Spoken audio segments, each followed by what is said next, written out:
बिस्मिल्लाहिर्रहमानिर्रहीम। अच्छा शाहिद भाई, एक और हमारे पास कमेंट है कि घुटनों में दर्द है, घुटनों के मसाइल हैं बहुत सारे, जो ज़रा 40 से अबव हो जाते हैं लोग, तो उनके लिए ख़ास तौर पर टांगों में दर्द है, वो घुटनों में ख़ास तौर पर दर्द है, तो इसका कोई इलाज बताइए आप। जी बिल्कुल, ये वाकई इम्पॉर्टेंट है और अक्सर लोगों को हो जाता है। वजह यह है कि जिस्म का पूरा वज़न घुटनों ने उठाना होता है, एड़ी और घुटनों ने उठाना होता है। जिस बंदे का वज़न समझ लीजिए कि 80 केजी है, तो समझ लें कि 65 केजी जो है वो घुटने ही खाली उठा रहे हैं।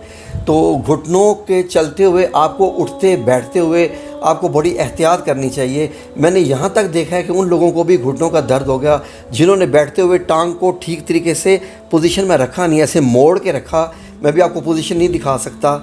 बाज़ दफ़ा हम लोग बैठते हुए जो है वो एक तकबराना हमारी बैठक होती है जी, कि ये बाईं टांग को दाईं टांग के ऊपर रख लेना और फिर इस तरीके से जनाब वो पैर को हिलाना, ये तकबराना अमल होते हैं और ये सारे इसके लिए बहुत सख्त बायस बनते हैं। दूसरा ये होता है कि अत्तहियात में बैठने से भी जब अगर बहुत ज़्यादा देर बैठे रहें तो आपको इस तरीके से दर्द हो जाता है। और अगर कुर्सी और मेज़ के दरमियान जगह तंग हो, जब आप टेढ़ी करके टांगे बैठते हैं तो तब ये दर्द हो सकता है। इसके अलावा ज़्यादा वज़न होने से ज़्यादा वजह होती है, और बुढ़ापे की वजह से ज़्यादा वज़न, बुढ़ापा और कमज़ोरी आती है। फिर जो घुटनों के अंदर जो कुशन होता है जोड़ में, वो भी वीक हो जाता है, कमज़ोर हो जाता है। तो उसके बड़े आसान इलाज हैं, मुख्तसरन बताऊँगा। वो ये है नाजरीन के रात को सोते वक्त नीम गर्म दूध में एक छोटा चाय का चम्मच हल्दी का आपने कम से कम 25 दिन पीना है। पाकिस्तान में फिर ये शुरू हो जाता है जी गर्मी है, ये तो इसका असर गर्म होता है। भाई जो आप दवाइयाँ लेके आते हो डॉक्टरों से, दवाई को खाते ही आपके जनाब पसीने छूटना शुरू हो जाते हैं। दवाइयों में कोई बर्फ़ तो नहीं डली होती है, जो एलोपैथिक मेडिसिन होती हैं डॉक्टरों वाली, वो एक बीमारी ठीक करती नहीं है और 10 बीमारियाँ और लगाती हैं। ये आप मुझसे नहीं, किसी डॉक्टर से जाके पूछिए कि ये आपने जो मुझे दवाई दी है ये कितनी और बीमारियां मुझे लगाएगी। आपके गुर्दे फेल करेगी, आपके जनाब मैदे पे असर करेगी, आपके फेफड़ों पे असर करेगी। ये तो खुद जिगर बहुत मुतासर होता है और ये दवाई के ऊपर लिखा होता है बाकायदा कि इस दवाई से ये चीज़ें आपकी ख़राब होंगी।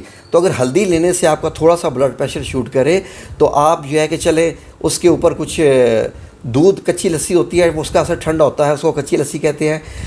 आधा गिलास पानी, आधा गिलास दूध, ये आप मिला के ज़रा ठंडा पानी हो उसका, ताकि वो असर ठंडा होता है। देखिए आपके जिस्म में होता क्या, ऐसा लगेगा जैसे आपने बर्फ़ पी ली है।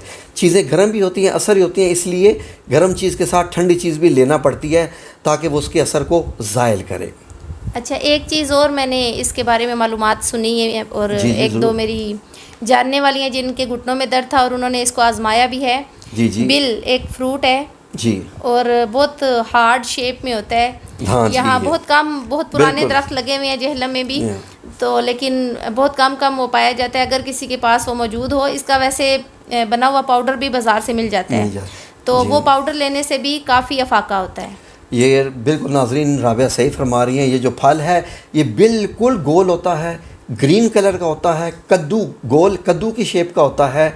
और इसके हमारे यहाँ भी एक कचहरी के पास 2 दरख्त लगे हुए हैं, एक गर्ल्स कॉलेज में भी लगा हुआ है। जी हाँ, तो वहाँ लगे होते हैं, तो हमारा दिल करता है कि किसी तरीके से इसको तोड़ें, लेकिन हम कोशिश करेंगे कि वीडियो में आपको उसकी कोई तस्वीर दिखा सकें, क्योंकि वो जब पक जाता है तो वो अंदर से मस्टर्ड येलो सा होता है। जी बिल्कुल जी। और कोई क्वेश्चन? नहीं, आज के लिए इतने ही काफ़ी हैं। तो इंशाल्लाह आप कमेंट्स करते रहिए, अपनी मज़ीद मसाइल अपने हमारी वीडियो के हवाले से जो भी तजावीज़ हैं आपकी, वो हमारे साथ शेयर करते रहिए। बहुत शुक्रिया आप लोगों का कि आपने इस कदर हमारे चैनल को देखा और इतना इंटरेस्ट लिया और उसमें कमेंट किए। मैं मज़ीद भी आप लोगों से यही तवक्को रखूँगी। जज़ाकल्लाहु खैरन।